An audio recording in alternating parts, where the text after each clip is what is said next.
Hello student, how are you all doing? I hope all of you are doing well. Now we are studying social science book of class 8th and this is our new NCERT book and this book name is Exploring Society, India and Beyond. In this book we are studying theme D, Governance and Democracy. In this theme we are studying chapter number 5 in Universal Franchise and India's Electoral System. We have already complete explanation in part 1 and this is part 2. Let us start. Now we will study about the role of the Election Commission of India. Election Commission of India का क्या role है, उसकी क्या भूमिका है, उसको हम समझेंगे. We have seen the size and diversity that needs to be kept in mind in the organization of the election process in India. हम जानते हैं जो भारत देश जो है उसका आकार बहुत बड़ा है और इस देश में हमें बहुत सारी विविधताएं देखने को मिलती हैं. तो इस चीज़ को हमें ध्यान में रखते हुए जो है हमें चुनाव की प्रक्रिया को आयोजित करना है. जब हम चुनाव की प्रक्रिया को आयोजित करते हैं तो उसके लिए हमें बहुत सारी बातों को ध्यान में रखना होगा. In this section we will look at the different types of elections that the ECI organizes and oversees. तो इस सेक्शन के अंदर हम अलग अलग प्रकार के जो चुनाव होते हैं जो कि ECI कंडक्ट कराता है. ECI means election commission of India. ठीक है, ये जो इलेक्शन कमीशन ऑफ इंडिया जो कई प्रकार के चुनाव कराता है तो वो उसको किस तरीके से आयोजित करता है और उसको किस तरीके से नियंत्रित करता है. ऑर्गेनाइज मीन्स होता है और आयोजित करना, ओवरसीज मीन्स होता है उसको किस तरीके से नियोजित कराना है, उसको किस तरीके से नियंत्रित करना है. Okay, let's remember India is a parliamentary democracy where at the national level citizen choose representative for the Lok Sabha, the lower house of the parliament. Bharat जो देश है यहाँ पे संसदीय लोकतंत्र की प्रणाली है. ओके, और अगर हम राष्ट्रीय स्तर पे बात करें तो जो नागरिक हैं वो लोकसभा के लिए अपने प्रतिनिधि को चुनते हैं जिसको लोअर हाउस ऑफ पार्लियामेंट बोला जाता है. They focus on issues affecting the entire country. और लोकसभा के जो सदस्य होते हैं वो पूरे देश भर के जो से जुड़े हुए मुद्दे होते हैं, चाहे वो इलेक्ट्रिसिटी का मुद्दा हो, चाहे वो रोड का मुद्दा हो, चाहे वो एजुकेशन से रिलेटेड कोई भी चीज़ हो, चाहे वो ट्रांसपोर्ट से संबंधित हो, तो हर मुद्दों पे वो लोग बात करते हैं. Okay, in addition voters elect representatives from their constituencies to the legislative assemblies in the state and union territories where they are registered. और इसके अतिरिक्त जो वोटर्स होते हैं वो अपने प्रतिनिधि को उस निर्वाचन क्षेत्र से चुनते हैं. ठीक है, हर आप देखें कॉन्स्टिट्यूंसी मीन्स होता है निर्वाचित क्षेत्र होता है एक. ओके, तो वहाँ से क्या होता है जो मतदाता होते हैं वो राज्य विधानसभाओं के लिए भी प्रतिनिधि चुनते हैं. ये प्रतिनिधि जो होते हैं वो अपने अपने क्षेत्रों से चुने जाते हैं. सॉरी, मुझे थोड़ा कोल्ड एंड कफ है तो थोड़ा आपको आवाज़ में चेंजेस दिखाई देंगे. ओके, तो ये प्रतिनिधि जो होते हैं वो अपने अपने क्षेत्रों से चुने जाते हैं और ये सदस्य जो होते हैं मुख्य रूप से जो है राज्य और क्षेत्रीय समस्याओं पर ध्यान देते हैं. जो उनके स्टेट के जो इश्यूज होते हैं या फिर जो उनके लोकल में कोई भी इश्यूज होते हैं उन पे ये लोग सबसे ज़्यादा ध्यान देते हैं. तो इसमें एक चीज़ बोली है कि जो वोटर्स होते हैं वो अपने प्रतिनिधि को चुनते हैं अलग अलग क्षेत्रों से जो कि विधानसभा के चुनाव इलेक्शंस होते हैं उसमें. और ये स्टेट से भी हो सकते हैं, ये जो हम लोग चुनते हैं रिप्रेजेंटेटिव्स वो स्टेट से भी हो सकते हैं और यूनियन टेरिटरी से भी हो सकते हैं. यूनियन टेरिटरीज क्या होती है, केंद्र प्रशासित देश होते हैं, वहाँ से भी जो है रिप्रेजेंटेटिव को आपको क्या करना है, वोट देना है. और इनके नेम्स जो होते हैं वो रजिस्टर करवाने पड़ते हैं. These members focus primarily on regional issues. और ये मेंबर्स जो होते हैं वो उस क्षेत्रीय लेवल के जितने भी मुद्दे होते हैं उस पर काम करते हैं. जो भी समस्याएं होती हैं क्षेत्रीय समस्याओं पर क्या करते हैं वो लोग काम करते हैं. These are just two of the elections that the ECI manages. तो यहाँ पे बात की है जो ECI होती है वो दो तरीके के चुनावों पे सबसे ज़्यादा फोकस करती है. वो कौन कौन से हैं? We will see more in later sections. However, before we get a glimpse of the election process, let us get introduced to the Election Commission of India, the institution that oversees it. तो दो तरीके के elections कौन से होते हैं जो ECI manage करती है? वो होते हैं लोकसभा के और विधानसभा के चुनाव. ओके, और इसके बारे में जो है जो अभी हमारे जो टॉपिक्स आएंगे उसमें हम इसको डिटेल में पढ़ेंगे. तो अभी जो है हम इलेक्शन प्रोसेस किस तरीके से होता है उसके बारे में समझेंगे. जाने से पहले हमको ये समझना बहुत ज़रूरी है कि इलेक्शन कमीशन ऑफ इंडिया क्या होता है और ये क्या संस्था है, कैसी संस्था है और ये किस तरीके से जो है चुनाव को आयोजित करती है और नियंत्रित करती है। Okay, Let's remember in grade 6 you read about direct elections to gram panchayat and urban local bodies। आपने क्लास 6 की जो NCERT की बुक्स है उसमें आपने पढ़ा होगा कि डायरेक्ट इलेक्शंस होते हैं ग्राम पंचायत के, ठीक है। तो उसमें आपने पढ़ा होगा पंचायत के और नगर निकाय के जो चुनाव होते हैं वो डायरेक्ट होते हैं। The state election commission manage this, और जो स्टेट इलेक्शन कमीशन होता है मीन्स जो राज्य का चुनाव आयोग होता है वो इसको क्या करता है, आयोजित करता है। ओके, और फर्स्ट थिंग मैं एक चीज़ और आपको बता दूं, जो इलेक्शन कमीशन ऑफ इंडिया होता है उसको हिंदी में कहते हैं चुनाव आयोग। Okay, election commission of India, अब जो है हम चुनाव आयोग जो है भारत देश का उसके बारे में समझने वाले हैं। वो क्या है, ए ब्रीफ इंट्रोडक्शन, उसको हम डिटेल में समझेंगे इसको। The election commission of India is an independent constitutional body responsible for conducting free and fair elections.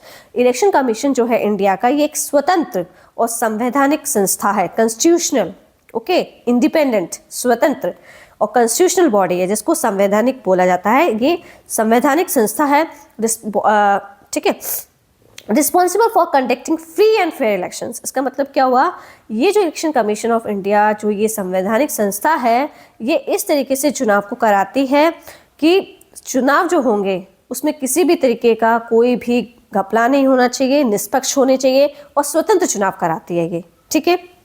It was established in 1950 and conducts elections to the Lok Sabha, Rajya Sabha, state legislative assemblies in India।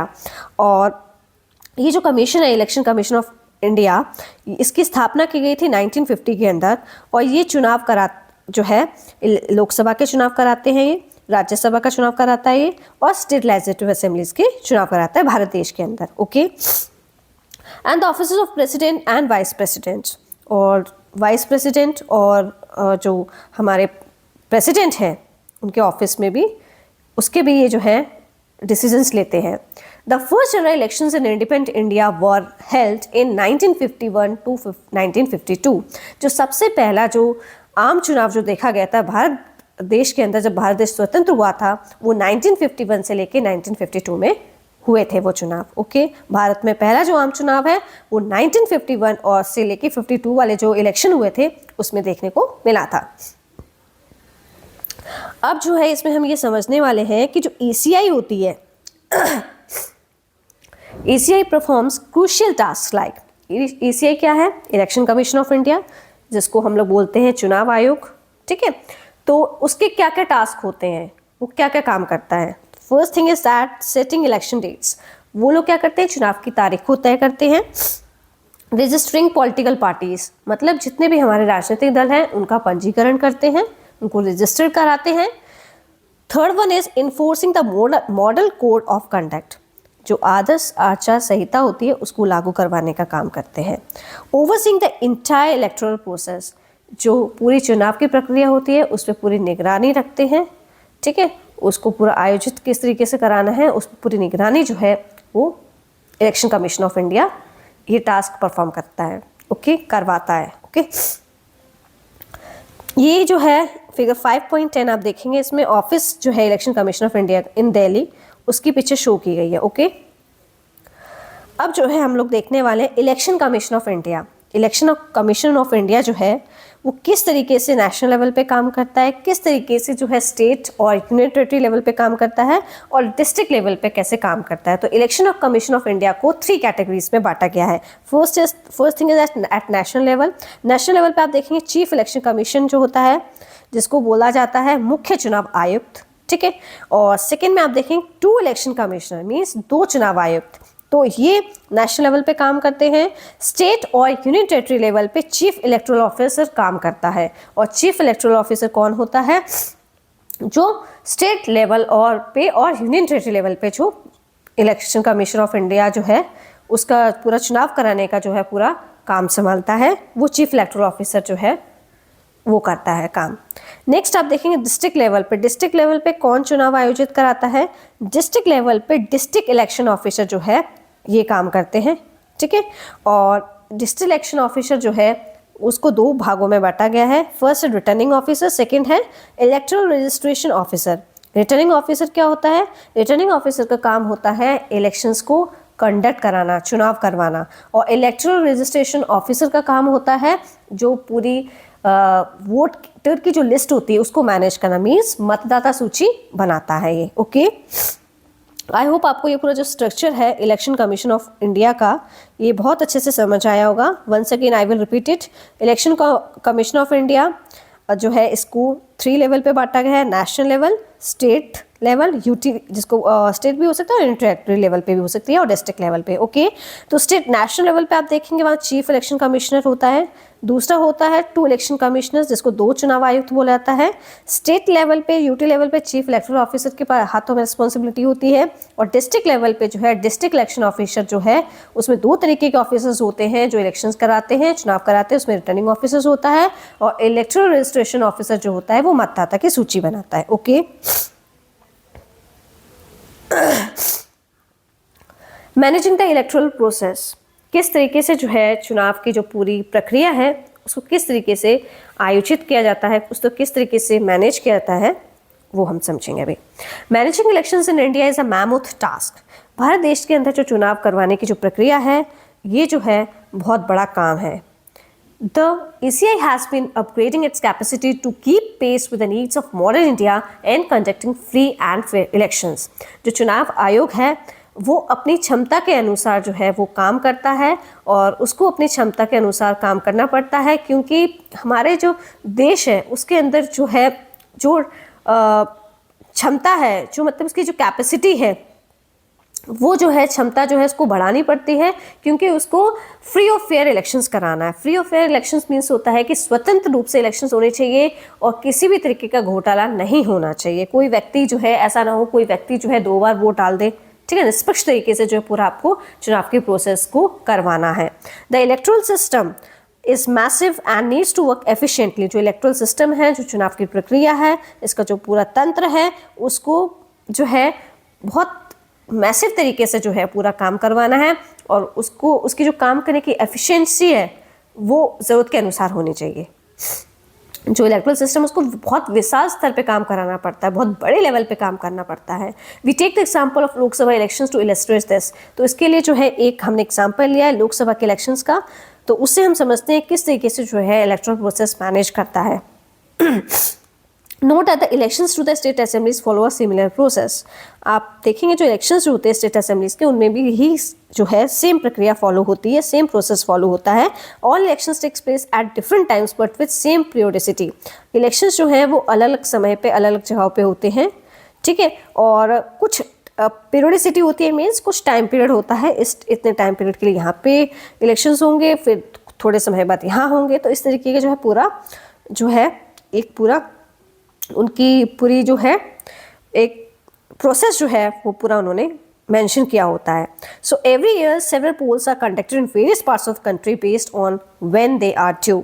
तो हर साल जो है इस तरीके से poles को conduct किया जाता है पूरी कंट्री के अंदर और based on when they are due, जहाँ जहाँ बचे उस तरीके से इलेक्शन प्रोसेस को पूरा मैनेज किया जाता है। एक एग्जाम्पल आप लोग देख लीजिए, इसमें फिगर 5.12 में शो किया गया है a few number showing the scales of 2024 Lok Sabha elections. किस तरीके से जो है 2024 के लोकसभा इलेक्शन को कराया गया था, तो उसमें कितने पूरा स्केल शो कर रहा है कि कितने लोगों ने वोट दिया था, कितनी पार्लियामेंट्री की कॉन्स्टिट्यूंसीज थी और कितने पोलिंग स्टेशंस थे। आप देख सकते हैं यहाँ पे अबाउट 980 मिलियन वोटर्स ने वोट किया था, जिसमें कि 543 जो है पार्लियामेंट्री कॉन्स्टिट्यूंसीज थी, ठीक है, ओवर 1 मिलियन पोलिंग स्टेशंस थे उस टाइम पे। Okay, as you can see the numbers are very large. जैसे कि हमने देखा जो संख्या है वो बहुत ज़्यादा है। Many people are deployed to assist the whole process including teachers. तो इसमें क्या होता है, लाखों लोग जो है इसमें पार्टिसिपेट करते हैं, तो उस वजह से क्या होता है कई बार जो टीचर्स होते हैं उनको भी चुनाव में उनको ड्यूटी दी जाती है। Let's explore. Identify teachers in your school और vicinity who may have perform election duty. तो आप भी अपने स्कूल में इस तरीके से टीचर्स से पूछ सकते हैं कि कोई टीचर है ऐसा हो जिसने इलेक्शन में ड्यूटी की हो, तो और अगर कहीं और बाहर से कोई टीचर हो जिसने इलेक्शन में ड्यूटी की हो तो आप उसको बुला सकते हैं अपने स्कूल में टीचर्स से बात करके। तो टीचर्स इस तरीके से जो है उनको बुला के जो है आपको पूरी अच्छे से जो है वो क्या प्रोसेस होता है पूरा अच्छे तरीके से जो है वो आपको डिटेल में समझा भी सकते हैं। ओके, तो इस तरह की विजिट्स जो है वो करवा सकते हैं ऐसे टीचर्स की जो इलेक्शंस में जिनकी ड्यूटी लग चुकी है। Okay, Don't miss out. 84 of the Lok Sabha constituencies are reserved for persons from the scheduled caste, while 47 are reserved for scheduled tribes. 84 जो है लोकसभा की कॉन्स्टिट्यूएंसीज होती हैं, जिसमें कि आप देखेंगे 84 ऑफ द लोकसभा कॉन्स्टिट्यूएंसी जो है रिजर्व है ऐसे व्यक्तियों के लिए जो शेड्यूल कास्ट के हैं, जिसमें कि 47 जो है वो रिजर्व है लोकसभा की कॉन्स्टिट्यूएंसी शेड्यूल ट्राइब्स के लिए। Okay, you can see this pie chart, ये एक चार्ट है, इस पे आपको शो किया गया है कि कितनी सीटें जो हैं इसमें दिखाया है कि 412 तो जनरल की हैं, 84 सीटें जो है शेड्यूल कास्ट की हैं और 47 सीटें जो है शेड्यूल ट्राइब्स की हैं। Okay, process voting for the Lok Sabha and state assemblies, जो वोटिंग होती है लोकसभा की और स्टेट असेंबलीज की, तो उसकी क्या प्रक्रिया है, तो इसको हम समझ लेते हैं फिगर 5.13 को। फर्स्ट पोलिंग ऑफिसर्स, जो पहले जो है पोलिंग ऑफिसर्स जो है ये किस तरीके से काम करते हैं, इसका काम क्या होता है इसको हम समझ लेते हैं, इसकी क्या ड्यूटी होती है। Checks names on voter list and ID proof, मतदाता की जो उसका आईडी कार्ड होता है ना, जो आपका वोटर का पूरा कार्ड होता है उसकी वो पहचान उसको चेक करते हैं, फिर आईडी देखते हैं कि हाँ ये सही आईडी है कि नहीं। ओके, सेकंड जो है पोलिंग ऑफिसर्स का काम क्या होता है, ink finger gives chit and takes your signatures, तो आपके अंगूठे पे उंगली पर स्याही लगाता है और हस्ताक्षर लेता है। थर्ड जो है पोलिंग ऑफिसर्स का काम क्या होता है, takes chit and checks your fingers, वो चिट लेते हैं और चेक करते हैं आपके फिंगर पे नोट NOTA। NOTA के मीन्स क्या होता है, none of the above option is also available, तो वो पर्ची देता है और NOTA विकल्प दिखाता है। ओके, तो इसके बारे में जो है हमने पार्ट 1 में जो है NOTA के बारे में समझा था, तो जिन बच्चों को अगर ये कॉन्सेप्ट नहीं समझ में आ रहा तो first you will see part 1 then you will see part 2। Okay, and this is very helpful video for you. Okay, fourth option जो है प्रेस बटन टू वोट, तो फोर्थ में क्या होता है, जो आपको क्या करना है, प्रेस करवाता है वो बटन जिसको आप वोट दे रहे हैं on the electronic voting machine पे। Okay, you have a beep sound, तो आपको एक बीप करके जो है साउंड भी सुनाई देगी जब आप वोट डालेंगे उस व्यक्ति के लिए इलेक्ट्रॉनिक वोटिंग मशीन में, जब आप मशीन में उस बटन को प्रेस करेंगे। Okay, also check the printed slip in VVPAT, और आप देखेंगे वीवीपैट पे जो है आपको पर्ची दिखनी शुरू हो जाएगी। ओके, तो बटन दबाकर जो है आपको ईवीएम पे वोट देना होता है। ओके, और वीवीपैट से क्या होता है, पर्ची दिखती है। Managing the elections extensive use of technology, तो आप देखेंगे जो इलेक्शन चुनाव कराने के लिए टेक्नोलॉजी का भी बहुत ज़्यादा यूज़ किया जाता है। फिगर 15, ये 5.15 है। श्याम शरण नेगी जो है ये स्कूल की टीचर है हिमाचल प्रदेश के अंदर, was the first voter in India general elections of 1951, और ये पहली वोटर बनी थी इंडिया के जो जनरल इलेक्शंस हुए थे 1951 के अंदर। Here in 2017 he cast his vote at the age of 100, और 2017 में जब उन्होंने वोट डाला तो उनकी एज जो है 100 हो चुकी थी। ओके, लेट्स एक्सप्लोर, अब जो है हम समझने वाले हैं वीवीपैट क्या होता है और ईवीएम क्या होता है। India electronic voting machines, India की जो इलेक्ट्रॉनिक जो वोटिंग मशीन होती है उसको ईवीएम बोला जाता है, and voter verifiable paper audit trail उसको वीवीपैट बोला जाता है। Systems have been used in countries like Namibia and Bhutan with the support from the ECI, तो इस तरीके की जो मशीनें हैं जैसे कि ईवीएम्स हो गए और वीवीपैट सिस्टम हो गया, इसको नाम्बिया और भूटान जैसे देशों में भी इनको यूज़ किया जाता है with the help of election commission of India. ठीक है, इलेक्शन कमीशन ऑफ इंडिया वहाँ पे भी इन मशीनों का यूज़ किया जा रहा है। Okay, other countries have also studied this technology and have received training from India to adopt it in their countries, तो जो दूसरे देश हैं वो भी क्या कर रहे हैं, इस तकनीकी को समझ रहे हैं, इस तकनीकी का अध्ययन कर रहे हैं, और वो भारत जैसे देश से जो है वो प्रशिक्षण प्राप्त कर रहे हैं और इसे फिर अपने देश में भी लागू कर रहे हैं। Okay, VVPAT is a system that produces a physical paper record, allows voters to verify that the electronic votes were cast correctly. VVPAT एक ऐसी प्रणाली है जो कागज की पर्ची बनाती है इससे मतदाता देख सकता है कि उसका वोट जो है वो सही डला है या नहीं डला है। या कागज की पर्ची जो है, ये कागज की पर्ची बनाने का काम करता है VVPAT. Okay, this paper trail provides a backup for the verification and recounting purpose in case of disputes और failures in the electronic system. और ये जो पेपर होता है ये वोटों की जांच करता है और उसे पुनर्गणना में मदद करता है। मीन्स उसको अगर आपको दोबारा से चेक करना है तो आप चेक कर सकते हो। ठीक है, तो इस चीज़ में जो है वीवीपैट जो है ये मशीन हेल्प करती है इस तरीके से। ओके, अगर इस मशीन में कोई खराबी आ जाती है तो ये विवाद हो जाता है, तो ये बहुत उपयोगी होती है। ये जो मशीन होती है, अगर इसमें खराबी आ जाए तो बहुत बड़ी प्रॉब्लम हो जाती है और फिर से जो है विवाद भी पैदा हो जाता है। और इसी के एकदम हम लोग चेक कर सकते हैं, वेरिफिकेशन कर सकते हैं, दोबारा से जाके हम बैकअप पे जाके वेरिफिकेशन कर सकते हैं, रिकाउंटिंग पर्पस भी देख सकते हैं अगर कहीं पे डिस्प्यूट हो जाता है या इलेक्ट्रॉनिक सिस्टम का फेलियर हो रहा है तो। Okay, now we will study about model code of conduct. Model code of conduct क्या होता है, जिसको हम हिंदी में बोलते हैं आदर्श आचार संहिता। Okay, this code, the code is follow to ensure free and fair elections. ये कोड इसीलिए ये कोड लागू किया जाता है जिससे कि चुनाव जो है वो निष्पक्ष तरीके से और स्वतंत्र तरीके से हो जाएं। Listing the dos and don'ts for leaders. और इसमें क्या होता है, लीडर्स के लिए डूज और डोंट्स होते हैं कि आपको ऐसा नहीं करना है, कुछ इनके नियम कायदे कानून होते हैं। Political parties and candidates that must be adhere to. तो ये इसमें नेताओं के लिए और राजनीतिक दलों के लिए, उम्मीदवारों के लिए ये बताया होता है कि आपको क्या करना है और आपको क्या नहीं करना है, ये चीज़ बताई गई होती है इसके अंदर। A few elements of the code, तो कुछ उनके एलिमेंट्स कोड नियम के बता रखे हैं यहाँ पे। First is that there are rules that the party in government must follow. तो यहाँ पे कुछ रूल्स दिए गए हैं, नियम दिए गए हैं जो पार्टी जो गवर्नमेंट बना रही होती है तो उसको फॉलो करने होते हैं। This ensures that the resources available to the government are not use for the purpose of elections. तो जो रिसोर्सेज अवेलेबल हैं गवर्नमेंट के लिए तो वो आप इलेक्शन प्रोसेस में यूज नहीं कर सकते हैं।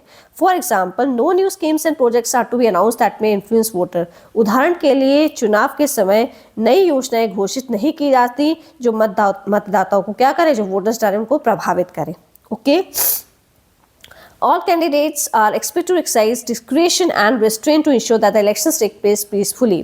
तो सभी कैंडिडेट्स होते हैं तो उनको संयम और समझदारी से जो है अपने जिस उम्मीदवार को आपको चुनना है आप उसको वोट दीजिए और जो चुनाव की जो प्रक्रिया है वो शांतिपूर्ण होनी चाहिए। Okay, influencing voters through gifts in return for votes is punishable. Vote के बदले अगर आप उपहार दे रहे हैं और आप किसी को उपहार देते हैं, आप बोलते हैं आप हमें वोट देना, आप हमें वोट देना, तो दिस इज दंडनीय अपराध। ये क्या है, बहुत बड़ा दंडनीय अपराध है, तो इस तरीके से आप नहीं कर सकते। ठीक है, तो यही चीज़ है कि जो पार्टी सत्ता में बैठी होती है उसको कुछ नियमों का पालन करना होता है जिससे कि यह सुनिश्चित होता है कि सरकार के संसाधन चुनाव प्रचार में इस्तेमाल ना हो। Okay, let's explore. तो यहाँ पे देख सकते हैं आप लोग, here are few types of companies that ECI handles. तो कुछ शिकायतें आती हैं कई प्रकार की जो इलेक्शन कमीशन को हैंडल करनी पड़ती हैं। तो पहली जो शिकायत जो इसमें दे रखी है फिगर 5.17 में, एक candidate distribute saris and household appliances to women voters. इसमें क्या हो रहा है, एक व्यक्ति है जो महिलाएं जो वोट देती हैं उनको वो क्या कर रहे हैं, साड़ीज़ दे रहे हैं। ठीक है, कुछ घर में यूज़ होने वाले अप्लायंसेस दे रहे हैं, जो हाउस होल्ड में घर में अप्लायंसेस को जिनको हम यूज़ करते हैं वो वुमेन वोटर्स को दिए जा रहे हैं। तो इस तरीके से नहीं करना है, दिस इज़ काइंड ऑफ रिश्वत। ओके, ये एक रिश्वत है। इस तरीके से आप अगर किसी व्यक्ति को दे रहे हैं तो आप रिश्वत ले रहे हैं उससे। Okay, figure 5.18 abusive language use by the candidate of one party against the candidate from an opposing party. अगर आप गलत भाषा का प्रयोग कर रहा है कि कोई कैंडिडेट का पार्टी दूसरी पार्टी के अपोजिंग पार्टी के लिए, तो ये चीज़ गलत है। उम्मीदवार भड़काऊ और अपमानजनक जो है भाषा का प्रयोग ना करें। Okay, officials of the government campaigning for the ruling party. Figure 5.19 जो है सरकारी अधिकारी जो है सत्ताधारी पार्टी के लिए प्रचार कर रही है, तो this is not fair. Okay, figure 5.20 जो है bundles of ₹500 notes found in the car of a candidate during inspections. तो उम्मीदवार की गाड़ी से पैसे मिले, यह चुनाव में धन का दुरुपयोग हो सकता है। ओके, तो ये सारी चीज़ें जो है इलेक्शन कमीशन ऑफ इंडिया को ये सब चीज़ें जो है वो कंप्लेंट्स हैंडल करनी पड़ती हैं। Don't miss out, the Model Code of Conduct was adopted in Kerala in 1960, voluntarily approved by the representative of the major political parties of the time. The Model Code of Conduct जो है जिसको अपनाया गया था केरला के अंदर 1960 में, तो उसमें क्या हुआ था, इसमें राजनीतिक दलों ने अपनी इच्छा से इसको स्वीकार किया था। Okay, The ACI circulated to its political parties during the 1962 general elections and from 1991 जो ACI था इलेक्शन कमीशन ऑफ इंडिया, उसने जो राजनीतिक पार्टियां थी उनको जब जनरल इलेक्शंस हुए थे 1962 में उसमें सर्कुलेट किया था, और 1991 में भी ACI ने इसको प्रोएक्टिव रखा in ensuring the observance of MCC। ठीक है, तो 1962 के जो आम चुनाव हुए थे उस चुनाव आयोग ने इसे लागू किया था, और 1991 के बाद ACI ने इसे सख्ती से लागू कर दिया था। ठीक है, इस चीज़ को सख्ती से लागू किया था, किसको, मॉडल कोड ऑफ कंडक्ट को। ओके, हाँ, यहाँ पे क्वेश्चन था, why do you think these mights be violations of the code of conducts. तो ये बोला है कि जब चुनाव को आयोजित कराया जाता है तो इस तरीके का वायलेशन जो है वो नहीं होना चाहिए, ये चीज़ गलत है। अगर आप इस तरीके से कर रहे हैं कि किसी को साड़ी दे रहे हैं, किसी से गलत भाषा का उपयोग कर रहे हैं या पैसे दे रहे हैं, तो ये चीज़ें नहीं होनी चाहिए, क्योंकि ये सभी जो है कार्य चुनाव को अनुचित और पक्षपातपूर्ण बनाते हैं। ओके, डोंट मिस आउट, ये जो है इम्पॉर्टेंट इंफॉर्मेशन है, TN सेशन के बारे में है ये। ओके, शशांक के बारे में है, and he was the chief election commissioner इन 1990। ये चीफ इलेक्शन कमिश्नर रह चुके हैं 1990 के अंदर, and he brought in reforms to ensure free and fair elections. तो इन्होंने बहुत सारे सुधार किए थे कि जो चुनाव की जो प्रक्रिया है वो स्वतंत्र और निष्पक्ष हो उसके लिए। Okay, comparing to follow precise rules, और इन्होंने क्या किया था, बहुत सारे अभियान चलाए थे और उसमें बहुत सारे नियम कायदे कानून जो है वो बनाए गए थे। Voters ID to eliminate proxy voting and strict vigilance on standing by candidates. तो इन्होंने क्या किया था, स्वतंत्र और निष्पक्ष जो है चुनाव आयोजित करने के लिए सुनिश्चित किया, और इसमें बहुत सारे सुधार किए, जिनमें प्रचार के लिए उन्होंने क्या सटीक नियमों का पालन भी शामिल किया था। ओके, और जो फर्जी मतदान होते थे उनको ख़त्म करने के लिए मतदान पहचान पत्र जो है उसकी मांग की थी। TN Seshan worked hard to protect the rights of voters and is often remembered as the officer who made Indian elections fairer, transparent and fearless. TN Seshan जो है इन्होंने बहुत ज़्यादा मेहनत की थी, जो लोग जो है वोट डाल रहे हैं उनके जो राइट्स है वोट डालने के, उनको सभी को अधिकार मिल सके, उनकी रक्षा के लिए जो है बहुत कड़ी मेहनत की थी इन्होंने, और इन्हें जो है अक्सर उस अधिकारी के रूप में याद किया जाता है जिन्होंने चुनाव की प्रक्रिया को जो है निष्पक्ष, पारदर्शी और निर्भर तरीके से करवाया था। ओके,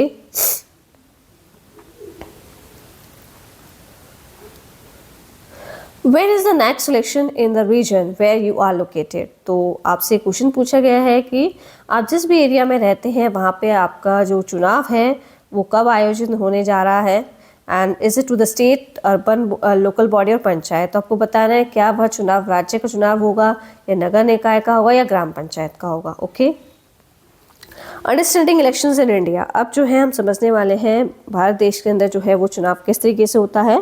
ए वेरी ब्रीफ ओवरव्यू। ओके, इसको हम बहुत ज़्यादा डिटेल में पढ़ेंगे। Election to the Lok Sabha and state legislative assemblies. Election in India are refer to as the festival of democracy. जो भारत देश में जो चुनाव होते हैं उसको ऐसा माना जाता है कि ये लोकतंत्र का त्यौहार है। A time when citizens exercise the right to choose representative freely fairly and responsibly. तो यह वह समय होता है जब नागरिक स्वतंत्र, निष्पक्ष और जिम्मेदारी से जो है अपने प्रतिनिधि को चुनता है। We know that India follows a parliamentary system of government where citizens participate in various levels of elections.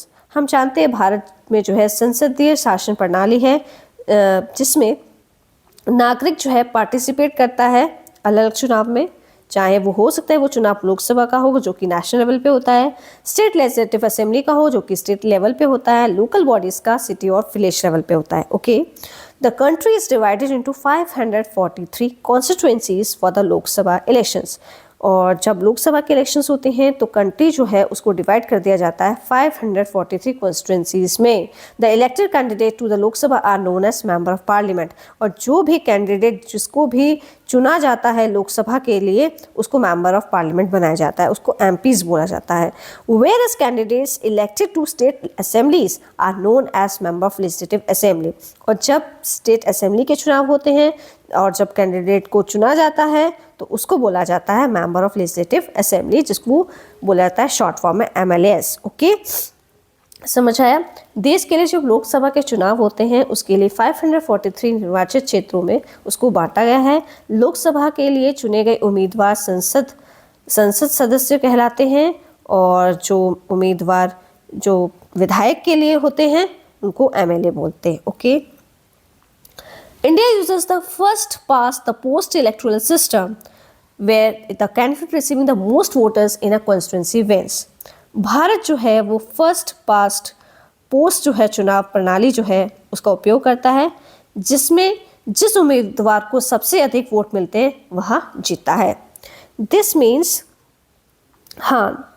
that a candidate can win without securing even 50% of the total votes, like Gurmut won despite getting only 12 out of the 33 votes.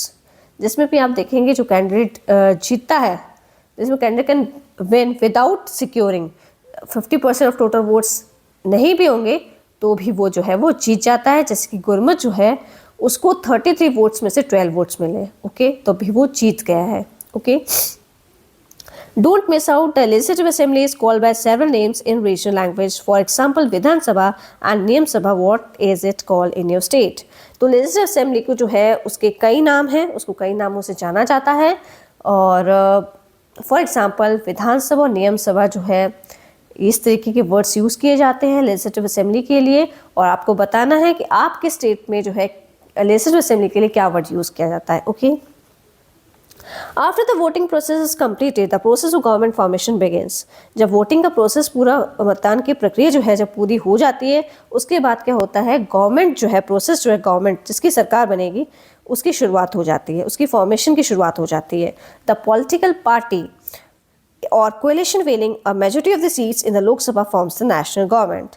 जो भी राजनीतिक दल या राजनीतिक party या गठबंधन राष्ट्रीय सरकार बनाता है, लोकसभा में बहुमत सीटें जब उसे जीत जाता है तभी वो राजनीतिक पार्टी या गठबंधन राष्ट्रीय सरकार बनाता है।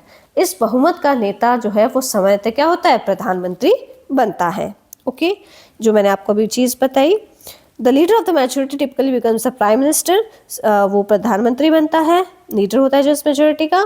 Similarly at the state level the leader of the majority party becomes the chief minister. अगर ये चुनाव स्टेट लेवल पे हो रहे हैं तो उसके लीडर को बोला जाएगा चीफ मिनिस्टर। अगर यही चुनाव जो है जिसमें जो मेजोरिटी में आया है लीडर उसको प्राइम मिनिस्टर बोला जाएगा। ओके, फिर से मैं एक बार ये कॉन्सेप्ट समझा देती हूँ। जब मतदान की प्रक्रिया पूरी हो जाती है उसके बाद सरकार गठन की प्रक्रिया शुरू होती है।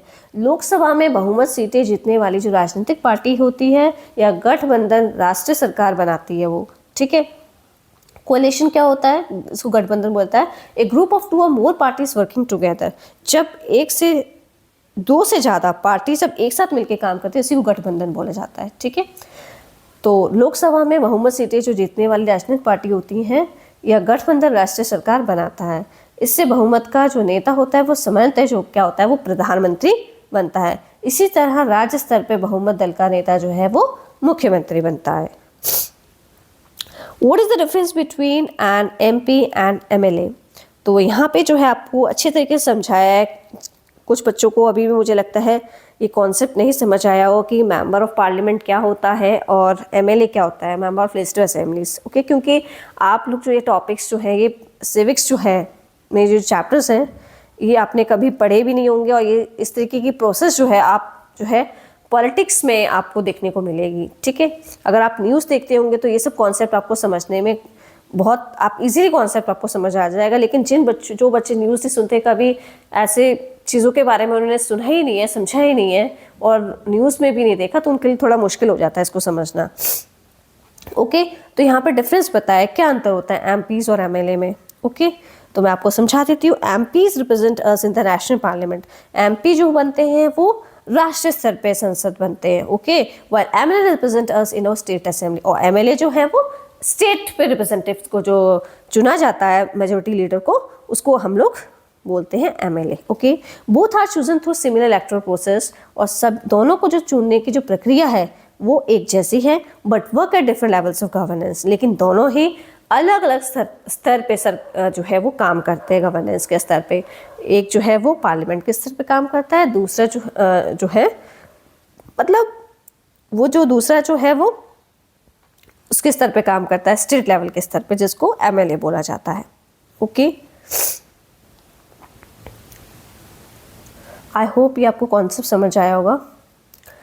इफ अ पार्टी और कोalition wins a majority of the seats in the लोक सभा, अब जो पार्टी जो है, कोई भी पॉलिटिकल पार्टी है, गठबंधन पार्टी है, गठबंधन मीन्स कोalition मीन्स जिसमें दो से ज़्यादा पार्टियां मिलकर जो है सरकार बना रही हैं, और वो मेजोरिटी ऑफ द सीट्स उनको मिल जाती है लोकसभा के अंदर, ठीक है, तो क्या होता है, वो एक राष्ट्रीय सरकार जो है वो अपनी बना लेती है, नेशनल गवर्नमेंट फॉर्म कर लेती है, एंड इट्स लीडर, और उसका जो लीडर होता है वो प्राइम मिनिस्टर होता है। ओके, तो ये उन्होंने समझा दिया। तो प्राइम मिनिस्टर कहाँ होगा, किसमें होगा, एमपी वाला व्यक्ति होगा, ठीक है, और एमएलए कौन होगा, जो स्टेट लेजिस्लेटिव असेंबली में का लीडर बनेगा।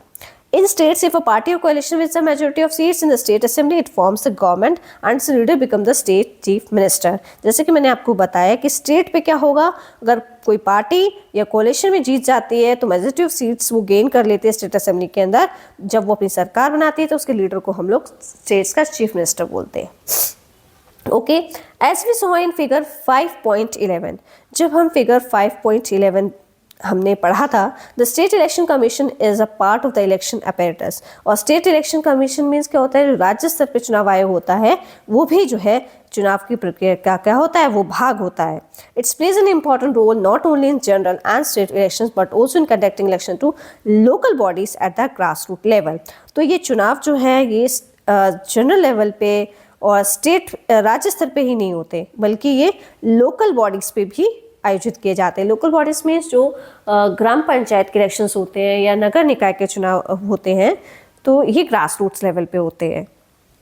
It works in consultation with the ECI in these matters, और ये जो काम करते हैं ये इलेक्शन कमीशंस जो है उनकी सलाह से काम करते हैं। And universal order franchise and all other constitutional provisions applicable in the case of direct election by the people are pertinent here too. Okay, let's explore. अभी हम ये देख लेते हैं कि who are the MP and MLA of the constituency you are located in. तो जिस भी आप कॉन्स्टिट्यूंसी में रह रहे हैं वहाँ का MP कौन है, MLA कौन है, ये आपको बताना है। Which party does it each of them belong to, और ये कौन सी पार्टी से, किस राजनीतिक दल से ये लोग संबंधित हैं, ये व्यक्ति, ये भी आपको बताना है। What are the concerns of the MP and MLA respectively, और क्या जो है MP और MLA जो होते हैं उनसे रिलेटेड क्या क्या चिंताएं होती हैं वो आपको बताना है। ओके, वे किस पार्टी से संबंधित हैं और इनकी मुख्य चिंताएं क्या होती हैं MP और MLA की, वो आपको बताना है। Okay, election to the Rajya Sabha. अब जो है हम लोग चुनाव प्रक्रिया जो है वो राज्यसभा की क्या है उसको समझने वाले हैं। The candidate selected to the Rajya Sabha are also known as members of parliament. जो जब राज्यसभा के चुनाव होते हैं उसके लिए जो उम्मीदवार चुना जाता है उसको MP कहते हैं, ठीक है, but they are chosen through indirect election, लेकिन इनको अप्रत्यक्ष चुनाव के द्वारा चुना जाता है, ठीक है। वो कैसे है इसको हम समझेंगे। Let us revisit the example of सूर्योदय स्कूल। तो एक एग्जांपल ले लेते हैं हम सूर्योदय स्कूल का। Imagine that the school is setting up a special council at the school level. तो स्कूल ने जो है अपनी एक स्पेशल जो है परिषद जो है स्पेशल काउंसिल जो है स्कूल लेवल पे बिठाई है। If the member of this council are elected by the class representative, और मेंबर जो है इस काउंसिल के, ठीक है, इस परिषद के अगर क्लास रिप्रेजेंटेटिव द्वारा चुने जाते हैं, it would be an indirect election. तो ये क्या होगा, अप्रत्यक्ष चुनाव होगा। ओके, समझ आया आपको? इसको मैं आपको समझा देती हूँ।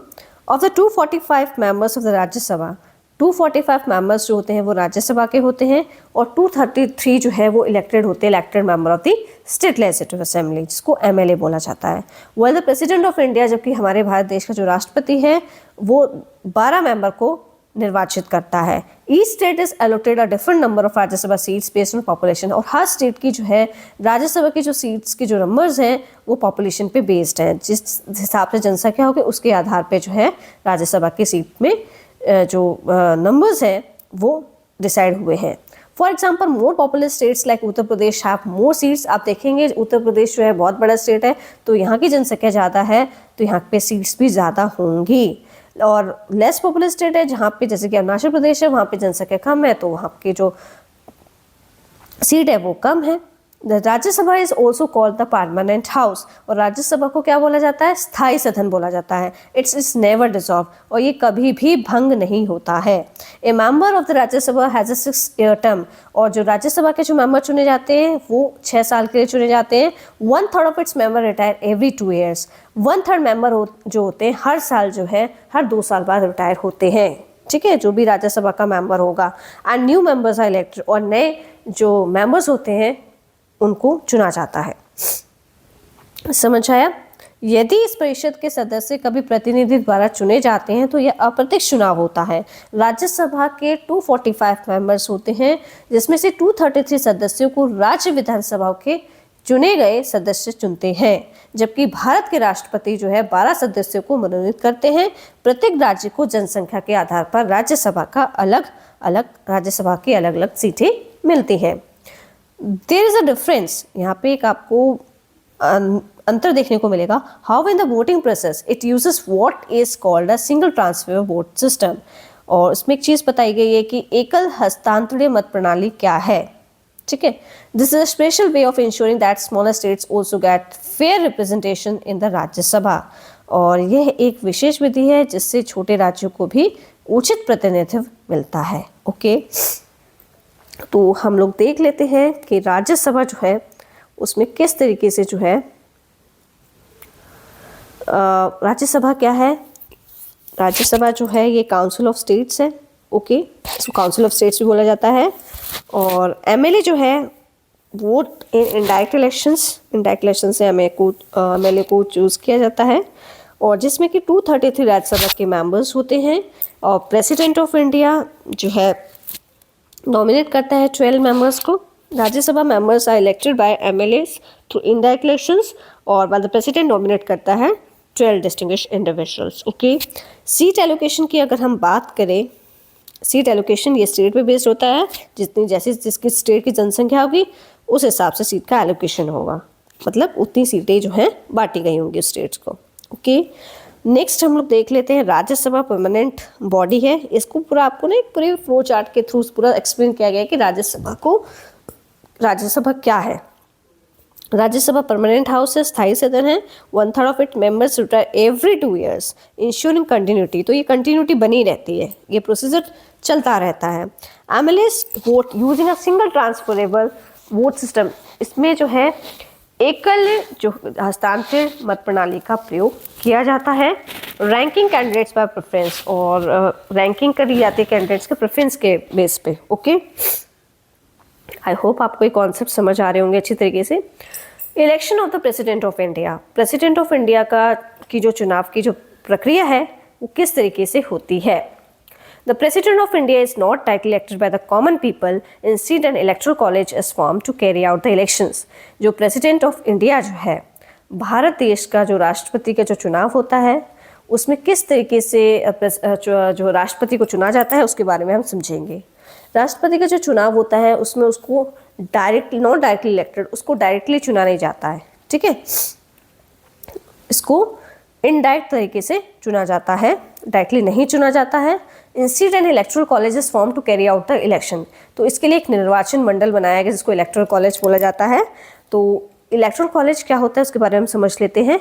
इलेक्टोरल कॉलेज होता है जिसमें कि मेंबर्स ऑफ पार्लियामेंट्स होते हैं, वो दोनों हाउसेस से होते हैं, वेदर इट इज़ राज्यसभा और लोकसभा। ओके, और लोकसभा को लोअर हाउस बोला जाता है, राज्यसभा को अपर हाउस बोला जाता है। Okay, and this chapter is very important for competitive purpose also. Okay, ये यहाँ से क्वेश्चंस बहुत आते हैं, तो इसको आप अच्छे से पढ़ेंगे ना तो आपका ये जो कॉन्सेप्ट है बिल्कुल अच्छे से क्लियर हो जाएगा, और ये कॉम्पिटिटिव एग्जाम्स के पर्सपेक्टिव से बहुत इंपॉर्टेंट है। Members of legislative assemblies from each of India's states and the union territories of Delhi and Puducherry. तो जो members होते हैं legislative assemblies के वो हर भारत जो राज्य होता है और केंद्र प्रशासित देश होता है जैसे दिल्ली और पुडुचेरी से भी लिए जाते हैं इसके अंदर इलेक्टोरल कॉलेज के अंदर जो निर्वाचित जो मंडल होता है, ठीक है। The single transfer vote system is allowed in follow in this elections. एकल हस्तांतरण मत जो प्रणाली है इसको चुनाव में यूज किया जाता है। Since the president represent the whole country, और जो राष्ट्रपति जो होता है वो पूरे देश का प्रतिनिधित्व करता है। This method ensure the support of both the central and state government. और इस प्रक्रिया से क्या किया जाता है, जो केंद्र और राज्य दोनों ही स्तर पे क्या किया जाता है, चुनाव कराए जाते हैं इसके। The rules for voting and counting are very elaborative, और जो मतदान और गणना के जो पूरे नियम होते हैं वो बहुत ज़्यादा विस्तृत होते हैं। द मोर पॉपुलेशन मतलब जहाँ पे ज़्यादा जनसंख्या होगी तो वहाँ जो वोटर्स के जो संख्या होगी वो भी अधिक होगी, ठीक है। We need not go into the details at this stage. इस स्तर पे हमें कोई विवरण पे जाने की आवश्यकता नहीं है, okay. The following group of people is not involved in electing the president of India. कुछ लोग होते हैं, निम्नलिखित लोग हैं जो राष्ट्रपति के चुनाव में शामिल नहीं होते हैं। वो कौन कौन होते हैं, जैसे कि नॉमिनेटेड मेंबर्स ऑफ राज्यसभा, ये नहीं होंगे इसमें। Nominative member of state legislative assembly नहीं होगी। मेंबर ऑफ लेजिस्लेटिव काउंसिल नहीं होंगे, जो इलेक्टेड होंगे, नॉमिनेटेड होंगे बाइकैमरल लेजिस्लेशन में। और nominated members of union territories of Delhi and Puducherry, तो ये लोग इसमें शामिल नहीं होंगे, ओके। जो दिल्ली और पुडुचेरी के केंद्र शासित प्रदेशों के मनोनीत सदस्य होंगे वो शामिल नहीं होंगे। तो इसमें बता दिया कौन कौन शामिल नहीं होंगे। बाइकैमरल लेजिस्लेचर क्या होती है? बाइकैमरल लेजिस्लेटिव सिस्टम है where the legislative body is divided into separate members और हाउसेस, जहाँ पे लेजिस्लेटिव बॉडी को दो सेपरेट चैम्बर्स में, हाउसेस में बांट दिया जाता है, उसको बाइकैमरल लेजिस्लेचर बोलते हैं, okay. It is because this ensure that only directly elected representative vote to elect the president. This maintain democratic legitimacy as the president is meant to represent the will of the people indirectly but meaningfully. तो ऐसा इसलिए है, आप देखेंगे ऐसा इसलिए ताकि केवल सीधे चुने गए प्रतिनिधि ही जो है राष्ट्रपति के चुनाव में मतदान कर सके। इससे लोकतांत्रिक वैधता जो है वो बनी रहे, क्योंकि राष्ट्रपति जनता की इच्छा का प्रतिनिधित्व जो है वो अप्रत्यक्ष रूप से करती है लेकिन सार्थक तरीके से करती है, ओके। अब जो है हम समझने वाले election of the vice president of India क्या है। ये वाइस प्रेसिडेंट ऑफ इंडिया के चुनाव जो है वो किस तरीके से होते हैं। Vice president of India is elected by electoral college, वही जो निर्वाचन मंडल जो बनाया गया था तो वो लोग चुनते हैं इसको। और उसमें कौन कौन है, दोनों हाउसेस के पार्लियामेंट मेंबर्स होते हैं। Again the system single transferable vote वाला सिस्टम यहाँ पे यूज़ होता है। और वाइस प्रेसिडेंट जो है वो चेयरपर्सन होता है राज्यसभा का। इफ़ देयर आर सिचुएशन, अगर कोई वहाँ पे स्थिति ऐसी हो जाती है when the president is not able to discharge the function, वो अपना अगर काम नहीं कर पा रहा है, अपनी ड्यूटी नहीं कर पा रहा है, तो वहाँ पे क्या होगा, वाइस प्रेसिडेंट जो है उसका रोल प्ले करेगा प्रेसिडेंट का, okay. Challenges and the road ahead, तो अब हम यहाँ समझने वाले हैं चुनौतियाँ और आगे का रास्ता क्या है, okay. India electoral system is celebrated as the world largest democratic exercise. आप देखेंगे जो भारत का जो चुनाव का पूरा जो सिस्टम है, तंत्र है, वो पूरे दुनिया के अंदर जो है एक लोकतांत्रिक अभ्यास है। However like all system it faces its share of challenges, और इस सिस्टम में भी आप देखेंगे बहुत सारी चुनौतियाँ हैं। Issues such as growing influence of money in elections, कई बार क्या होता है कि पैसा डालने से क्या होता है, जो चुनाव की प्रक्रिया जो है उसका भी बहुत ज़्यादा प्रभाव पड़ता है। कुछ मुद्दे ऐसे होते हैं जिनमें लोग क्या करते हैं, पैसे देके जो है वोट खरीद लेते हैं। Significant proportion of candidate with criminal records, तो इस तरीके की कोई कैंडिडेट्स होते हैं जिनका क्रिमिनल रिकॉर्ड्स रहा है। एंड वोटर अपेथी, और इस तरह की कोई वोटर अपेथी रही है। ऐसी बहुत सारी प्रणालियाँ हैं, इसमें भी बहुत सी चुनौतियाँ आई हैं। चुनावों में धन के बड़े प्रभाव, आपराधिक रिकॉर्ड वाले उम्मीदवारों की बड़ी संख्या और मतदाताओं की उदासीनता, विशेषकर शहरी क्षेत्रों से लेके हमारी लोकतांत्रिक व्यवस्था की स्थिति और भविष्य पर गंभीर प्रश्न खड़े करते हैं ये, ठीक है।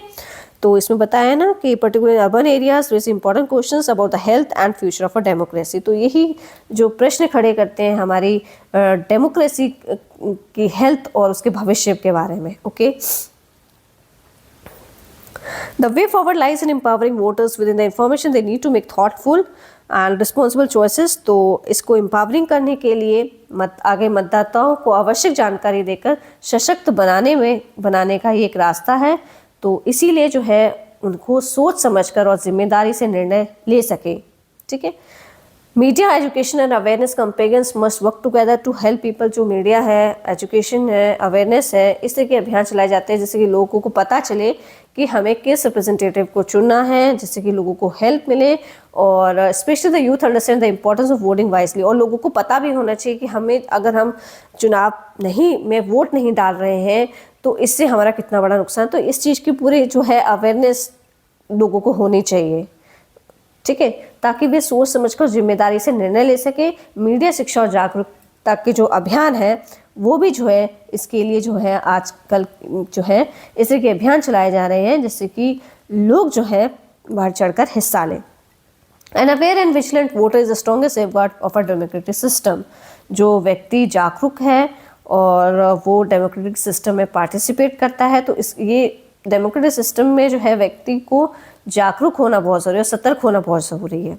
It starts with asking the writing questions. और उसको ये अधिकार है कि वो अपने जो है सवाल जो है पूछ सके। And ends with causing a responsible voter. और वो उस तरीके के व्यक्ति को वोट दे जो जिम्मेदार व्यक्ति हो।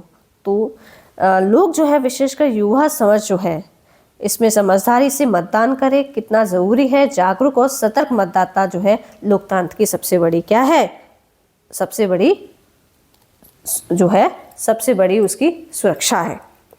ओके, एक जिम्मेदारी है। ओके, आई होप ये चैप्टर आपको समझ आया होगा। Thank you and it's my request to all the viewers, please like and subscribe my channel.